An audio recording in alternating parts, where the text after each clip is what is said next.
निफ्राय रावबो बारगला सोरबा गथ' गथाय गोनां हौवा हिन्जाव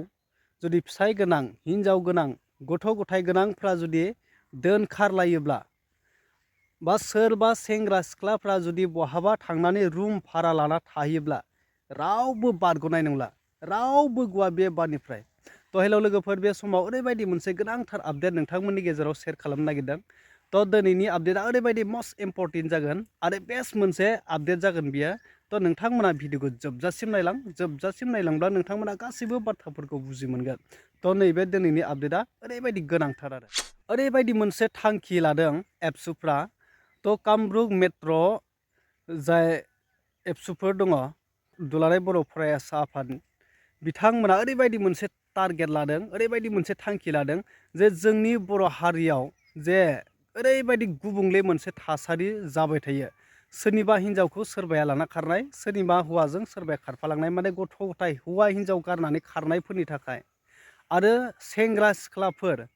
लांखुमालायनानै रुम भारा लाहैनानै थानाय, माने पारमिसन गैयालासिनो उइदाउट पारमिसन माने रुम भारा लाहैनानै थाखुमाहैनाय बायदिसिना बिथिङाव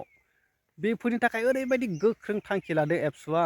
तो बे मोनसे ओरैबायदि बेस्ट मोनसे टारगेट आरो थांखि। बेनि थाखाय बयबो जोङो नोजोर होनांगौ। तो लोगोफोर, नोंथांमोना गिबियावनो नैबे भिडिअ क्लिपखौ नायनानै लाग्रो मा थांखि लादों आरो बबे बिथिंनि गेजेरजों मा बिफाननि थाखाय बिथांमोना थांखि लानाय जाखो। तो नोंथांमोना नैबे भिडिअखौ नायब्लानो बुजिजोबगोन। कामरुप मेट्र'पलिटन जिल्ला दुलाराय बर' फरायसा आफादा फंनैसो बाथ्रा मिथिहोनो नागिरदों, फोरमायनो नागिरदों, खावलायनो नागिरदों आरो लोगोसे वार्निंबो होनो नागिरदों जे नोंथांमोना नुबाय थायो ससियेल मिडियाफ्राव जे गोबां मानसिफ्रा गुवाहाटियाव खारबोयो, सोरबा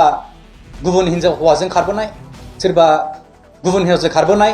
हौवा थासेयावब्लाबो हिन्जाव थासेयावब्लाबो गुवाहाटियाव फैनानै बबेबा रुम भारा लानानै थाफैनाय जोङो नोंथांमोना मिथिबाय थायो आरो गोबां बेबायदिनो जाथाय जाबाय थानायखौ नोंथांमोना मिथियो जे गुवाहाटि नोगोरमायाव बेयाव गोबां फरायसुला फरायसुलिफोर दंफैयो। फरायसुला फरायसुलिफ्रा फरायगासिनो थायोब्लाबो बिनि गेजेरावनो बिथांमोना समाव गाज्रि लोगो मोननायनि जाहोनाव बिथांमोना लामा आन्दायनानै समाव गाज्रि खामानिफ्राव लोब्बा थायो। आरो नोंथांमोना मिथिखाबाय जे खायफा मावथावै खामानिफोरखौ मावनानै गुवाहाटि नोगोरमायाव फरायनो फैनानै बिथांमोना थैनानै थांनायखौ नोंथांमोना मिथिदों, माब्लाबा एक्सिडेन्ट जानानै थैनायखौ नोंथांमोना मिथिदों, माब्लाबा सुइसाइड जानाय मिथिदों। दा कामरुप मेट्र'पलिटन जिल्ला दुलाराय बर' फरायसा आफादनिसिम एखमब्ला बा सानसेयावनो मोनबा गाहाम हौवा हिन्जाव खारलायनाय जों केसेसफोरखौ मोनो आरो लोगोसे माब्लाबा बिदिनो रेप केसफोरखौ जों मोनो आरो न'खराव हौवा हिन्जाव बुलायनायफोरखौ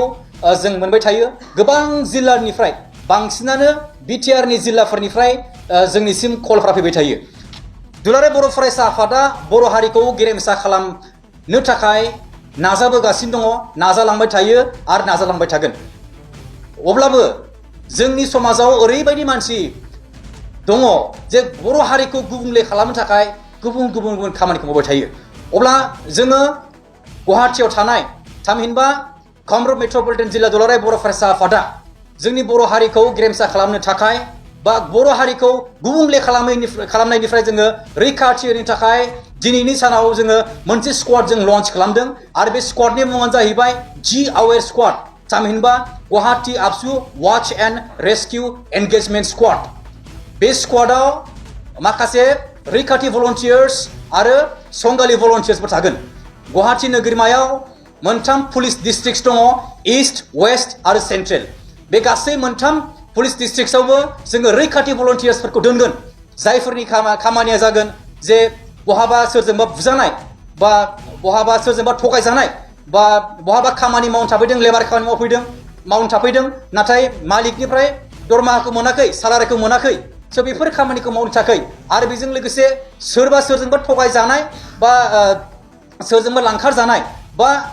हिउमेन ट्राफिकिंफ्राव सोरबा हिउमेन ट्राफिकिंनि भिक्टिम जानाय, स' बिथांमोनखौ जों रैखाथि होनो थाखाय जोङो बे मोनथाम पुलिस डिस्ट्रिक्टआव जोङो रैखाथि भलन्टियार्स दोनगोन। आरो बेजों लोगोसे देरसिन बाथ्रायानो जाहैबाय जोङो गुवाहाटि नोगोरमायाव खना खनला जोङो संगालिफोर दोनसिगोन आरो बिथांमोनखौ जोङो बुंगोन संगालि भलन्टियार्स आरो संगालि भलन्टियार्सफ्रा जोंनिया जागोन सोरबा मैगं फानग्रा सोरबा थेला नारग्रा सोरबा गारि सालायग्रा सोरबा फरायसा बा सोरबा गेदेमा सोरबा अफिसार्सआनो जा गोबां जोङो संगालिफोर दोननो नागिरदों गुवाहाटीनि खना खना जायगाफ्राव जोङो संगालि भलन्टियार्स दोनगोन जायफोरनि खामानिया जागोन जे बर' मानसिफ्रा गुबुन जिल्लानिफ्राय गुवाहाटी नोगोरमायाव फैनानै जे बेयाव गाज्रि खामानि मावफैदों गाज्रि हाबा मावफैदों बेयाव फैनानै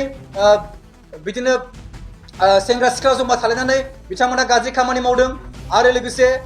बिदिनो बेयाव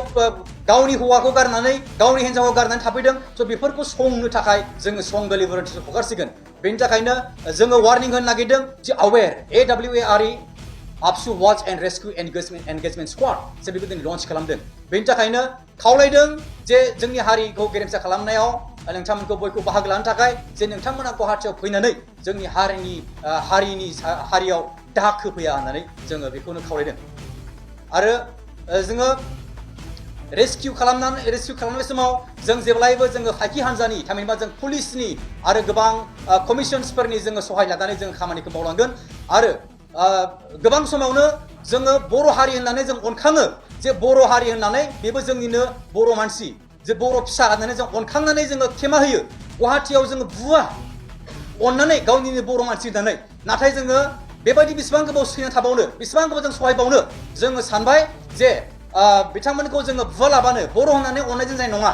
दानिफ्राय जोङो ओरैबायदि खालामनो नागिरबाय जे दुलाराय बर' फरायसा आफाद कामरुप मेट्रपलिटन जिल्लाया जे सोरखौबा दायनिगिरि मोनोब्ला बा सोरखौबा गाज्रि खामानियाव लोब्बा थानायखौ जों नुयोब्ला बै बर' सुबुंखौ जोङो अना लाबानो जों बै बर' सुबुंखौ जोङो पुलिसनो गथायनो हागोन आरो बै सुबुंखौ जोङो लकआपआव सोनो थाखाय जोङो नाजागोन मानो होनबा जोङो बिथांमोननो जों लाय होबाय थाया जेसेबां लाय होगोन इसेबांनो बर' होननानै जेसेबां अनगोन जों लाय होगोन एसेबांनो बिथांमोना गाज्रि खामानि मावगोन बेनि थाखायनो जोंनि दानि थांखिया जाहैबाय थिरांथाया बेनो जाबाय जे बै गाज्रि खामानि मावग्राफोरखौ एन्टि ससियेल एलिमेन्टस बा एन्टि ससियेल खामानि मावग्राफोरखौ जों लकआपआव बे भिडिअनि गेजेरजों नुखाबायानोसै बिथां सारमोना बर' फरायसा आफादनि दैदेनगिरि सारमोना मा थांखि लानानै बबे बिथिंजों लांनानै जोंनि बर' हारिनि माखासे गुलाय गुजाय जाबाय थानाय जोंनि बर' समाजाव जे गाज्रि बारहावा बै बारहावाखौ हमथानो थाखाय मा टारगेट बा मा थांखि लादों बिनि सायाव नोंथांमोना फुरा क्लियारलि बुजिखाबाय थ' बे ओरैबायदि मोनसे मोजां जादों थारैनो नंगौ जोंनि माखासे बर' रायजो राजाफोरनि गेजेराव सोरनिबा हिन्जावखौ लाना खारनाय सोरनिबा हौवाजों खारफालांनाय गथ' गथाय हौवा गारनानै हिन्जाव गारनानै बेफोरबायदिया माने बांनायनिफ्राय बांलांगासिनो नालाय आरो बेजों लोगोसे सेंग्रा सिख्लाफ्राबो विदाउट पारमिसन लाना थांनानै बहाबा गुवाहाटीयाव ओरैबायदि मोनसे जायगा दङ बे जायगायाव जुदि थांनानै थायोब्ला बबेनिफ्राय फैदों सोर माने नागिरनाबो मोनहैया ओरैबायदि मोनसे जायगा दङ गुवाहाटीफ्राव माने मोनसेल' नङा ओरैबायदि गोबां जायगा दङ गुवाहाटीयाव खना खना थारमाने बेयाव गोबां सेंग्रा सिख्ला हौवा हिन्जाव लानानै खारनायफ्रा माने बेयावनो फुरा थाहैजोबो 10 माइल 12 माइल बिदिनो माने बेफोरबायदि जायगायाव माने बिराद खना जायगा आरोना दा बे मोनसे ओरैबायदि मोजां थांखि थ' लोगोफोर बिनि सायाव नोंथांमोना मा फोरमायनो सानो जे बर' फरायसा आफाद एबसुफ्रा जे बेफोरबायदि थांखि लानायखौ नोंथांमोना माबायदि मोनखो दा बिनि सायाव नोंथांमोना कमेन्ट खालामनानै फोरमायदो लोगोफोर